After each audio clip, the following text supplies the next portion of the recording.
আমাদেরকে পুলিশ অসংখ্য tear shell, rubber bullet, ছোড়া গুলি আমাদেরকে নিক্ষেপ করেছে।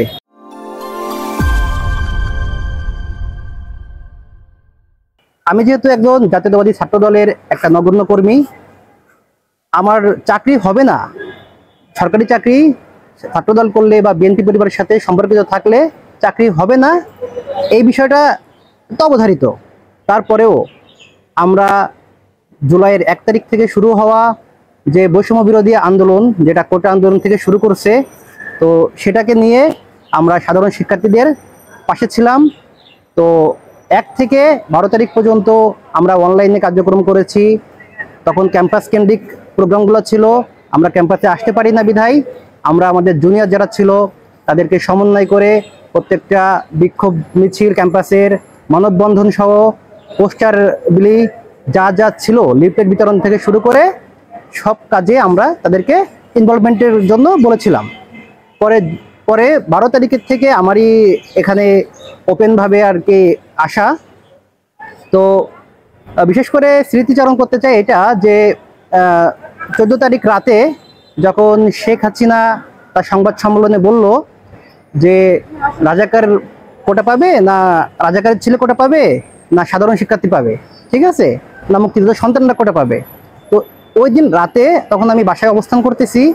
তো এটা যখন শুনছি তখন আমার মনে বা আমার ভিতরে মানে একটা প্রতিবাদের একটা আকাঙ্ক্ষা তৈরি হয়েছে।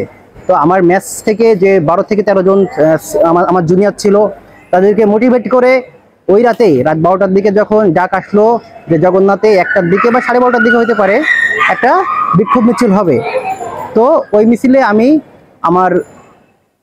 আমার বাসার বা আমার ম্যাচ থেকে 10 থেকে 12 জন সাধারণ শিক্ষার্থীদের নিয়ে আমি ক্যাম্পাসে চলে আসি এবং মিছিলে অংশগ্রহণ করি। এবং ওই দিনেই আমি ওদের ভিতর থেকে, যেহেতু তখন একটা বিষয় ছিল যে সাধারণ শিক্ষার্থীদের ভিতরে ছাত্রদল বা অন্যান্য সংগঠনের নেতাকর্মীরা ইনভলভ হইয়া এটা ভিন্ন কাজে প্রবাহিত হচ্ছে এমন জিনিস বলা হতো। তো আমরা ভিতরে থেকে, মিছিলের ভিতরে থেকে আমি স্লোগান ধরছিলাম যে কে বলেছে রাজাকার, ঠিক আছে। তো এর ভিতরে আমি দু একটা কথা বলছিলাম যে যখন স্লোগানে বলছি যে কে বলেছে, আমি বলছি স্বৈরাচার স্বৈরাচার। তারপরে দেখি যে আশেপাশের থেকে কিছু সাধারণ শিক্ষার্থীরা বলছে যে ভাই এটা বলেন না, এটা বললে আমাদের আন্দোলন ব্যাঘাত ঘটবে। তো যাই হোক, ওদিন আমরা ক্যাম্পাস থেকে মিছিলটা নিয়ে তাঁতীবাজার ঘুরে ওইখানে সাময়িক অবস্থান করে পরে ক্যাম্পাসে চলে আসি। পরে 15 তারিখে ঢাবির যে গ্যাঞ্জামটা, ওই দিন আমরা রাইসা বাজার থেকে মিছিলের সাথে আমরা জাতীয়তাবাদী ছাত্রদল জগন্নাথ বিশ্ববিদ্যালয়ের অসংখ্য নেতাকর্মী আমরা ক্যাম্পাস থেকে মিছিল যখন রাইসা বাজার আসে আমরা ওটা ঢাবিতে যাই। এবং আপনারা তো জানেন ওই দিনের কি বিভৎস ঘটনা, আমরা সামনে থেকে ওটা ছাত্রলীগের অপতৎপরতা, তাদের নির্যাতন প্রতিহত করছি।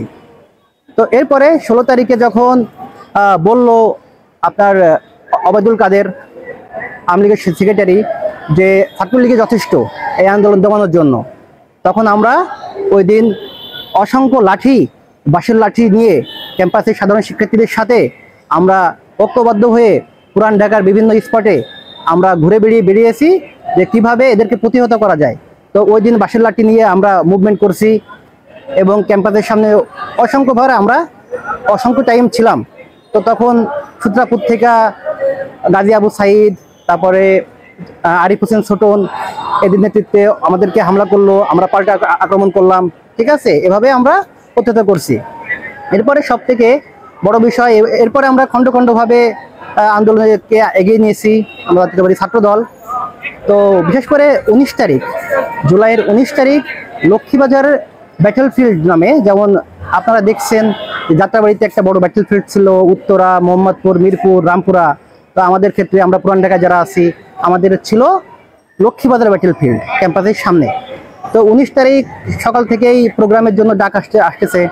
তো আমি যখন বাসা থেকে বের হয়ে লক্ষ্মীবাজার আসলাম তখন 12:30 বাজে। তখন লক্ষ্মীবাজার শাহী মসজিদের নামাজের জন্য নামাজ শুরু হবে এমন অবস্থা। তো দেখলাম যে বাহাদুর পার্কের কর্নারে অসংখ্য পুলিশ দাঁড়িয়ে, সাজোয়া যান সহ মারণাস্ত্র নিয়ে দাঁড়িয়ে আছে পুলিশ। তো আমাদেরকে বারবার ওখান থেকে সরাই দিচ্ছে, যাতে আমাদেরকে সরাই না দিতে পারে। তো আমরা জাতীয়বাদী ছাত্র দলের কয়েকজন এবং সাধারণ শিক্ষার্থী অন্যান্য সংগঠনের ভাই ব্রাদার মিলে লক্ষ্মীবাজারের প্রথম যে কাঠে আগুন দেওয়া, ওখান থেকে নিয়ে চৌকিতে আগুন দেওয়া, কাঠ নিয়ে আগুন আগুন ধরানো, সেটা আমরাই প্রথম করেছি 12:30টার দিকে। তারপর আমাদেরকে পুলিশ অসংখ্য টিয়ার শেল, রাবার বুলেট, ছোড়া গুলি আমাদেরকে নিক্ষেপ করেছে, অসংখ্যবার নিক্ষেপ করেছে। তো নামাজের পরপরই সাধারণ জনতা নামাজ শেষে মসজিদের মুসলমান যারা মুসল্লি আছে তারা সবাই এখানে আসছে। আমরা ঐক্যবদ্ধভাবে পুলিশের সাথে লড়াই করেছি এবং ওই দিন অসংখ্য ছোড়াগুলি ছড়া হয়েছে। আপনারা হয়তো বা দেখতে পাবেন আমার এই জায়গায় একটা আছে, পিঠে কিছু আছে যে ছোড়াগুলি এসে পড়ছে। হয়তোবা ওই সময় আমরা ছবি তুলতে হবে বা আমাদের ফুটেজ নিতে হবে এমন জিনিস আমাদের মাথায় ছিল না। আমাদের ছিল সামনে এগিয়ে যেতে হবে, পুলিশকে মোকাবেলা করতে হবে এবং স্বৈরাচার শেখ হাসিনার সমস্ত বাধাই ডিঙ্গিয়ে তাকে আমরা মসনদ দিকে নামাবো, এই দৃঢ় আকাঙ্ক্ষা থেকে আমরা জাতীয়তাবাদী ছাত্র দল জগন্নাথ বিশ্ববিদ্যালয় আমরা লড়ে গেছি।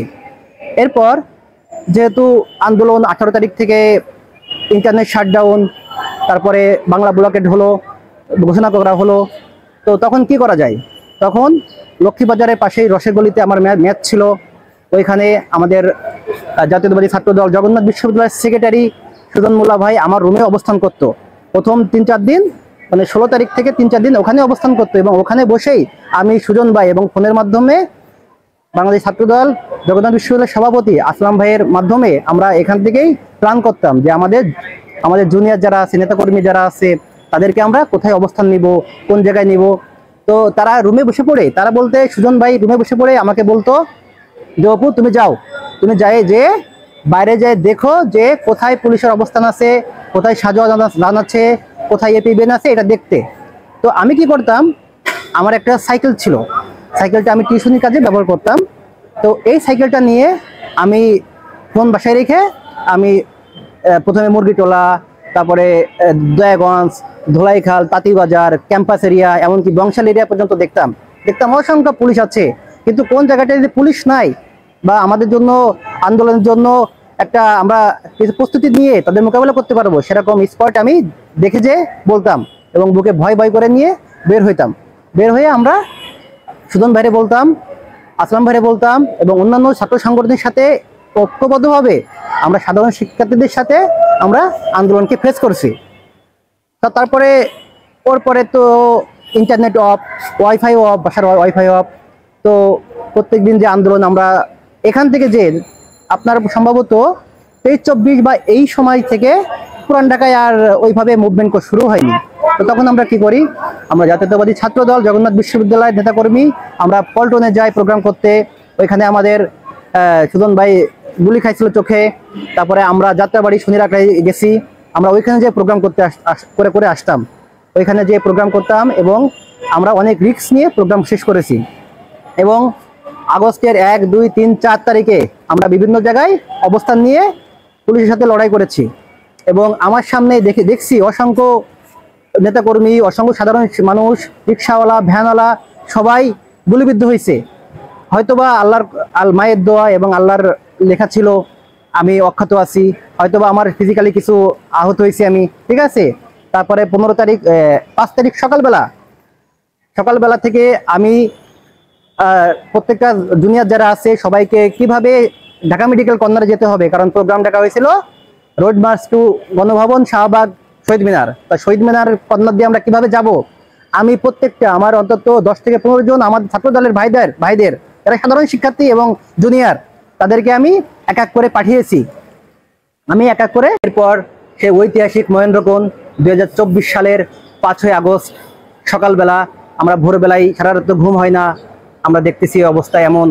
তো 2024-এর 5ই আগস্টের সকালবেলায় আমাদের যে নেতাকর্মী আছে জুনিয়র অন্তত যারা ঢাকাতে আছে অবস্থান করতেছে, আমরা কি করছি যে শাহবাগে যেহেতু অবস্থান করতে হবে, তো আমরা কি করছি যে শাহবাগে ঢুকবো কোন পাই দিয়া। তো একে একে আমার বাসায় অবস্থান করতেছিল 4-5 জন, তাদেরকে আমার অন্য ভাই ব্রাদারকে আমি বলছি যে কেমনে যেতে হবে, ওইখানে অবস্থান করতে হবে। নবপুর, তারপরে সিদ্দিক বাজার, আলু বাজার দিয়া ঢাকা মেডিকেলে অবস্থান করতে বলছি এবং সময় হলে ওদেরকে ফোন দিয়ে আমরা শাহবাগে ডেকে নিব। এভাবে আমরা অবস্থান করছি, সবাই যেয়ে ঢাকা মেডিকেলে অবস্থান করছি। ওইখানে চানখারপুল থেকে, এদিকে বক্সিবাজার দিক থেকে, 21শে হলের দিক থেকে পুলিশের অজস্র গুলি, এবং এমনকি ঢাকা মেডিকেলের ভিতরেও টিয়ার গ্যাস, পুলিশের গুলি আমাদেরকে বিপর্যস্ত করেছিল। এবং এই অবস্থায় আমরা সকাল 10টা থেকে 11টা পর্যন্ত ওই ঢাকা মেডিকেলের ওই প্রধান ফটকে ইমার্জেন্সিতে নতুন বিল্ডিংয়ের দিকে আমরা অবস্থান করে পুলিশকে প্রতিহত করছি। এবং এক সময় আমরা ওখান থেকে আরও যখন সাধারণ জনগণ সবাই আমাদের সাথে ঐক্যবদ্ধ হয়েছে, আমরা তখন একটা বিশাল একটা মুভমেন্ট নিয়ে শাহবাগে অবস্থান করছি। তো শাহবাগে অবস্থান করে আমরা বিভিন্ন জায়গা থেকে খবর পাইতেছি যে উত্তর থেকে দক্ষিণ বিভিন্ন জায়গা থেকে জনতা স্রোত গণভবন শাহবাগের দিকে ছুটে আসছে। তো আমরা ওই সময় দুপুর 1টা থেকে 2টা বাজে, তখন আমরা সেই ঐতিহাসিক মুহূর্তে যে শেখ হাসিনা যে বলেছিল যে শেখ হাসিনা পালায় না, সেই শেখ হাসিনা পালিয়ে গেছে, আমরা তখন শুনতে পাইলাম যে শেখ হাসিনা পালিয়ে গেছে। তখন আমার কাছে একটা লেখা কার্ড ছিল, ফটো কার্ড, ওটা রেখে গেছিলাম। 5 তারিখ সকালবেলায় আমি আমার সাথে নিয়েই বেরোছিলাম যে খেলা শেষ, খেলা শেষ। ওই প্ল্যাকার্ডটা আমার কপালে বেঁধে আমরা তখন বিজয় উল্লাস করেছি।